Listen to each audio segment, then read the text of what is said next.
second day of the 31st Annual Virginia Film Festival. My name is Wesley Harris. I'm the programmer of the festival, and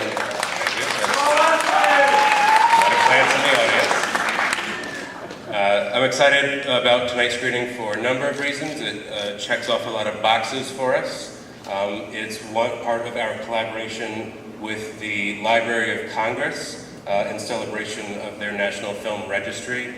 Their facility up in Culpeper is, in the strictest sense, one of a kind and phenomenal. And Bride of Frankenstein, this version of it tonight we'll be showing, is a brand new 4K restoration. So I'm looking forward to seeing a lot of bright whites and deep blacks tonight. And I just want to remind everyone that not just making noise on your phone, but also the light from it can be really distracting to our neighbors. So let's try to dim and silence those phones if you would. And if you would please help me welcome Turner Classic Movies host Ben Mankiewicz.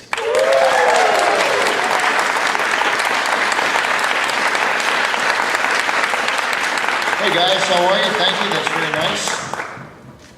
Well, I have to raise the mic. I never have to raise the mic. Jews never have to raise the mic. Not all. Some of us are very tall.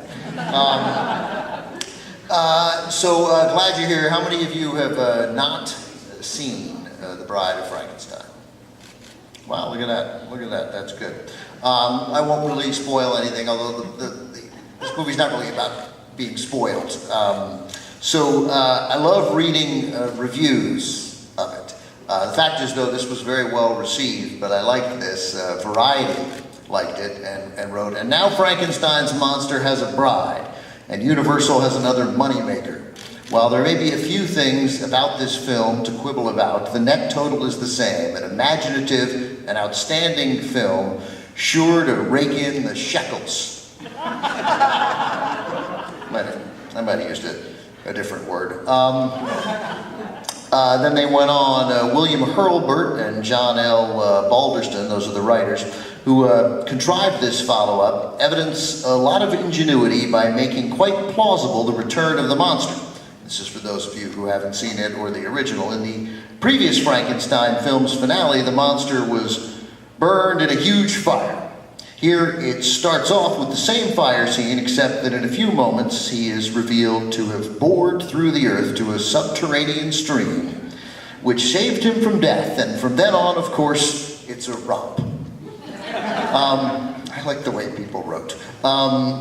They also point out that you can't see this film and not appreciate the work of not just the director James Whale and the writers who they mentioned, and the cast and crew led by Boris Karloff.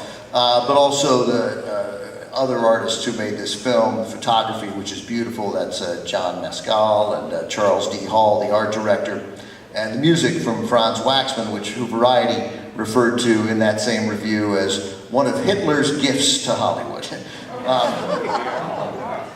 Well, it's not untrue. Now,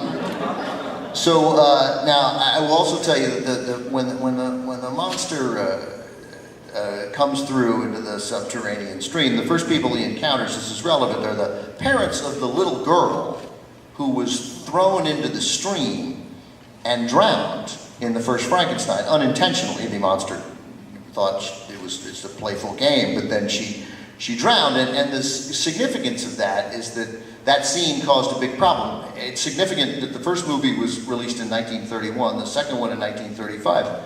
In 1934, the production code in Hollywood got teeth and started enforcing things like that. That scene would never have survived in 1935 the way it did in the original in 1931. And in fact, Universal had to take it out for a re-release of the film post-1934, and that scene was not recovered until the 1980s. And put back into the first film. So by the time this rolled around, censorship was a big deal, and I love censorship stories because they seem so wonderfully timely. Still, this one, despite the fact that it was made with the censorship board in full force, there were still huge problems. The production code office objected to many things, including Dr. Frankenstein, Henry Frankenstein, comparing his work to God. They didn't like that at all. They said there were too many murders.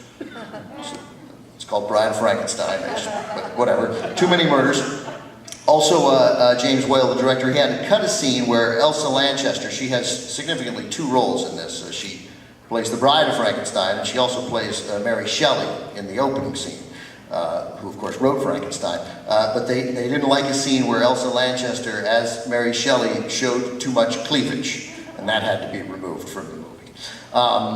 And then local censors all over the place objected to it. In England and China, they didn't like how the monster gazed at the bride before she had been animated, and they thought it was pro-necrophilia.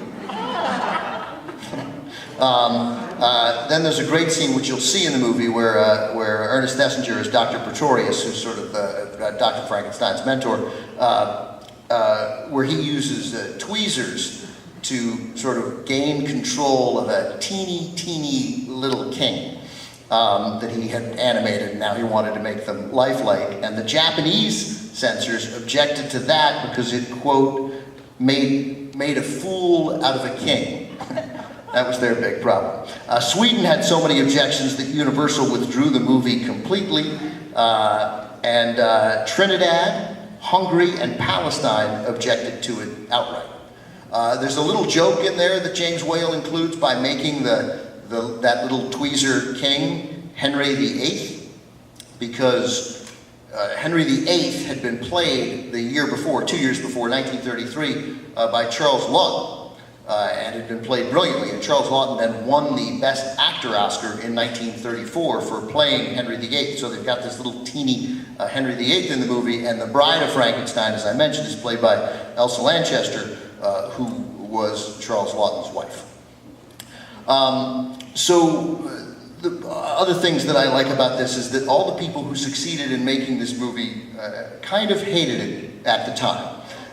James Whale, the wonderful director, who I wanted to just talk a little bit about, but he didn't want to make it at all. He made the first one. He thought he'd squeezed the story dry. Carl Laemmle Jr., who ran Universal, he kept at it. He got Whale in a moment of weakness. It's described in one Whale biography that Whale conceded to make the movie. He demanded that Universal make a movie called One More River that he wanted to make. He got them to make that first. Number of writers tried scripts at it. 3 or 4 scripts were thrown out before going with the script from the 2 guys and a guy named Edmund Pearson, and then he sort of crafted those 3 stories together. So Whale didn't think it would be any good. And then John Balderston, one of the writers, he renounced his own work. This movie that's now part of the Library of Congress's National Film Registry. He didn't want anything to do with it. He said that Laemmle rearranged the script in order to emphasize the horror over the satire. Boris Karloff never liked it.